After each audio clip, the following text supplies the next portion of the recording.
আসসালামু আলাইকুম। International news বাংলাতে আপনাদের সবাইকে স্বাগত। এই মুহূর্তে বড় আন্তর্জাতিক খবর নিয়ে আমরা হাজির। ইসরায়েল কি নিঃশব্দে এক অর্থনৈতিক চাপে পড়েছে?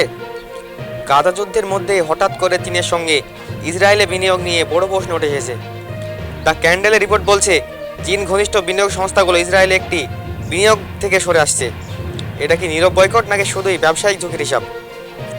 মধ্যপ্রাচ্য ভিত্তিক আন্তর্জাতিক বিশ্লেষণধর্মী সংবাদ মাধ্যম দ্য ক্যান্ডেল একটি প্রতিবেদনে জানিয়েছে, চীনের সঙ্গে যুক্ত বা চীন নিয়ন্ত্রিত কিছু বিনিয়োগ সংস্থা ইসরায়েলকে হাই রিস্ক ডেস্টিনেশন হিসেবে চিহ্নিত করেছে।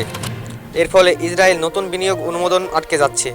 পুরনো প্রকল্পগুলোতে পূর্ব মূল্যায়ন চলছে। কিছু ক্ষেত্রে আইনি ও অর্থনৈতিক ঝুঁকি দেখিয়ে সরে যাওয়া হচ্ছে।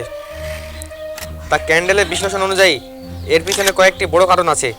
গাজা যুদ্ধ ও দীর্ঘমেয়াদী অস্থিরতা।